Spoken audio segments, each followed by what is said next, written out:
Good afternoon to you. Today we will continue with Constitution, General Studies paper, Hindu Succession Amendment Act 2005, Part 2. As you know, in the last class, we have seen the legacy of Hindu Succession Act 1956 and also the salient features of Mithakshara and Dayabhaga schools of thought. To recapitulate what we have discussed in the last class, remember, prior to Hindu Women's Right to Property Act 1937, women were excluded from getting any share in the joint family property. In other words, succession to the property of male member was governed by the rule of survivorship. Understand? Rule of survivorship. Now, what do you mean by rule of survivorship? On the death of a member of a joint undivided family, his share in the joint family property will pass on to the surviving male members who are called co-personers. Surviving male members who are called co-personers. I told you in the last class, I will explain the salient features of co-personers. Now, who are co-personers?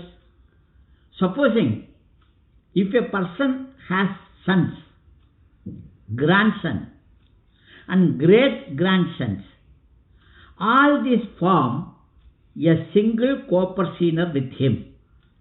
That is, the co-personers jointly inherit the property. The co-heirs and their heirs are also co-personers so long as the unity of possession remains. Understand? I have already told you that the co-personer is different from the joint family. Co-personer is limited to 3 generations next to the holder, whereas joint family can have many generations. That is the difference between co-personer and joint family. Now, in nutshell, let us say what are the features of co-personers. Number 1, the ownership of the property is with the whole body of co-personers. This is the first. Second is, the interest of the co-personers is always fluctuating and unpredictable. Number 2, the share of the co-personers will increase with the death of the co-personers and will decrease with the birth of the co-personers. So, the co-personers acquire right from the birth. And fourthly, no co-personer is entitled to any independent or exclusive interest in co-personer property. Very important point. It is governed by the rule of survivorship. There is a provision for co-personership within co-personers. I will give an example. Let us say Mr. A has 3 sons, B, C and D. Now, all the 3 sons are co-personers. Let us assume that the last son C won a lottery of 1 crore. He purchased 100 acres of land. Let us presume that C has 2 sons, that is E and F. Now, this 100 acres purchased by C will be divided only between E and F. Other people cannot share the property. Remember, very important point. Secondly, in 2005, the Hindu Succession Act was amended with landmark changes in the sections. In particular, Section 6 of Hindu Succession Act, Amendment Act of 2005. This was effective from 9th September 2005. According to the amendment, a joint Hindu family, the daughter of the co-purchaser, shall by birth become a co-purchaser in her own right in the same manner as that of the son. First point. She would have the same rights in the co-purchaser property as she would have had if she has been a son. She would also be subjected to same liabilities in respect of the said property had she been a son. Both the benefits and liability, both she is applicable. A reference to a Hindu co-purchaser of Mitakshara shall be deemed to include a reference to the daughter of the co-purchaser. Any property to which a female Hindu becomes entitled to under the 2005 Act shall be a property capable of being disposed of by her by the way of will.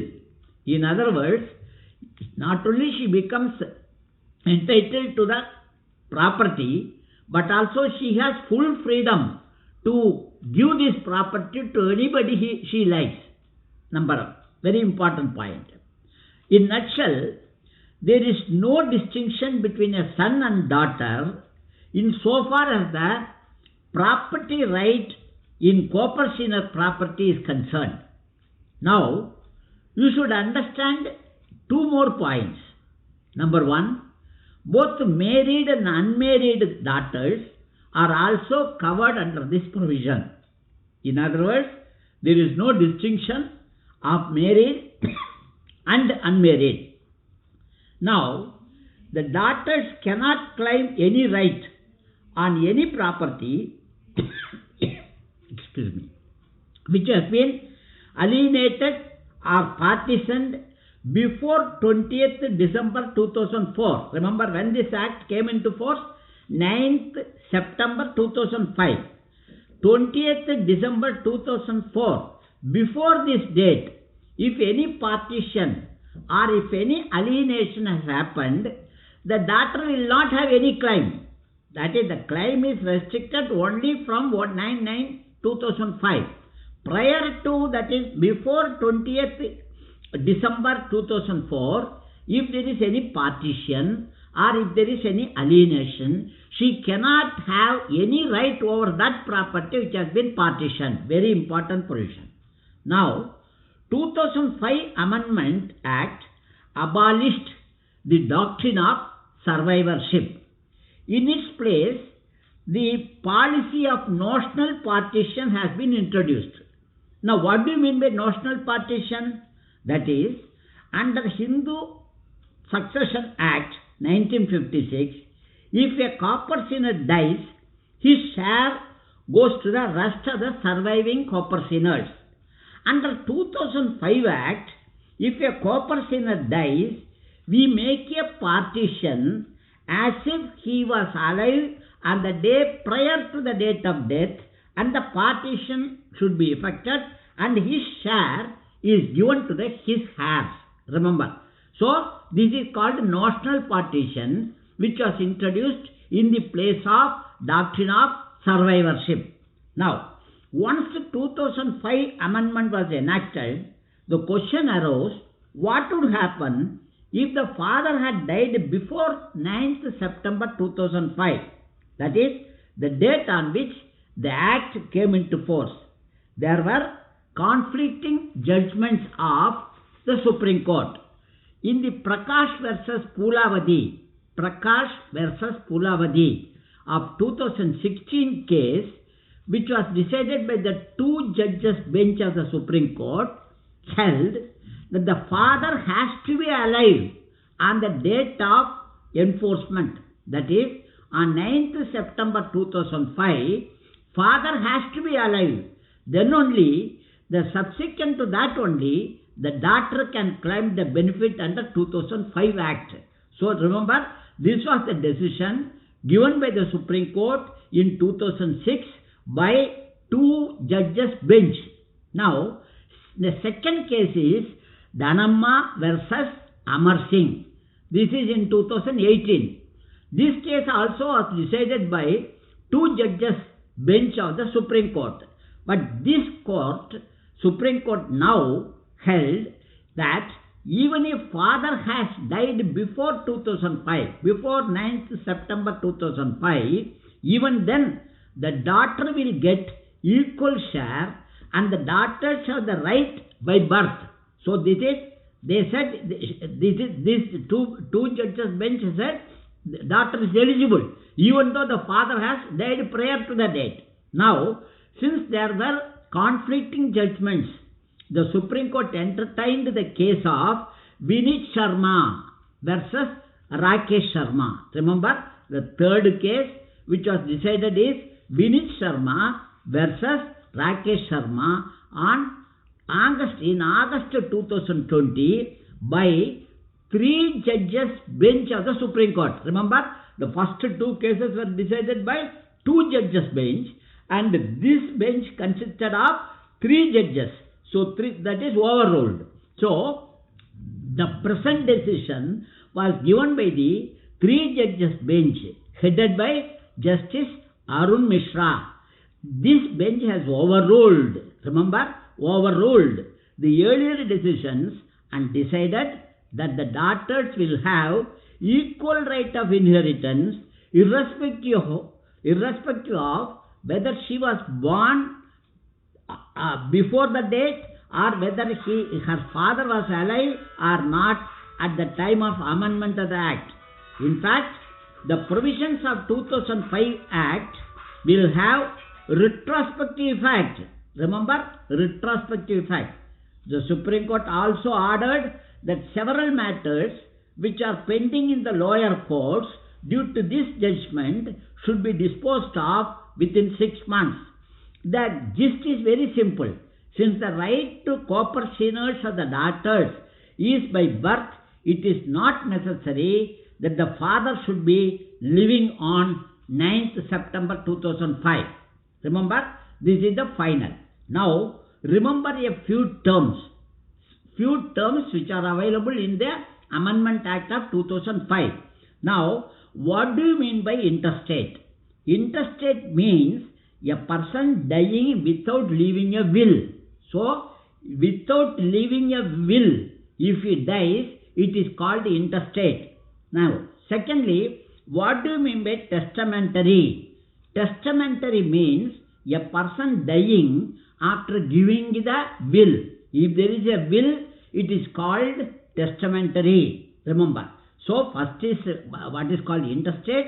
Second is testamentary. Then, what do you mean by agate? Agate means only males are included. Male line of inheritance. That is, you can remember aggressive. Men are normally aggressive. So, you can remember agate means males only are included. Then cognate means only females are included. Then what do you mean by full blood? Full blood means where the same father and mother give birth to 2 sons. The sons are the same blood brothers. That is, they are called full blood brothers. If Mr. M has 1 son S and S1, they are same blood. So they are called full blood brothers. Half blood is same father but 2 wives, and 1 son from wife number 1, another son from wife number 2. The relation between these 2 sons are half blood. Then there is a third category, uterine blood. Uterine blood is the same mother with 2 fathers.